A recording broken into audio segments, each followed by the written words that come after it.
Ils ont attendu plus de 3 mois pour revêtir le costume de leur nouvelle fonction à la Cour suprême. La faute au coronavirus qui n'a pour autant pas dilué leur détermination à servir la justice camerounaise. C'est le couronnement d'une longue carrière et j'en suis très heureux. Pour tout magistrat, c'est le sommet. Je suis un peu émouée, très contente et joyeuse. Je travaille très fort et j'ai beaucoup de passion pour l'état des droits, la loi et les droits de l'homme aussi. Bien qu'ils soient nombreux à avoir été promus à divers postes de responsabilité, les présidents des chambres administratives, judiciaires et des comptes font partie de ceux qui sont le plus au devant de la scène. Je dis un grand merci au président de la République.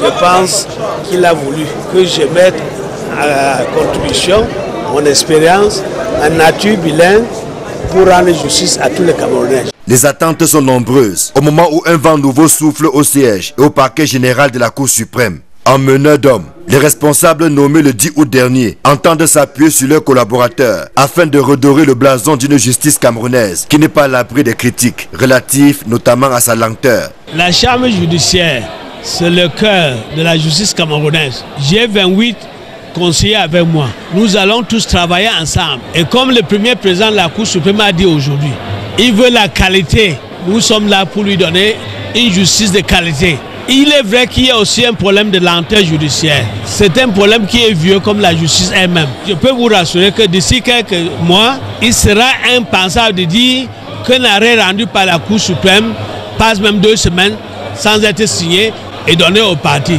C'est un défi que nous nous sommes donnés et nous allons essayer de l'atteindre. Le premier président de la Cour suprême et le procureur général près la dite cour n'attendent pas moins des hauts responsables nommés qu'une bonne administration de la justice à travers l'accélération des procédures et le respect des lois en vigueur. Une interpellation qui n'est pas tombée dans les oreilles de sourds. Les hautes fonctions que j'ai déjà occupées auparavant, avant d'arriver ici à la Cour suprême, m'ont préparé à cette échéance.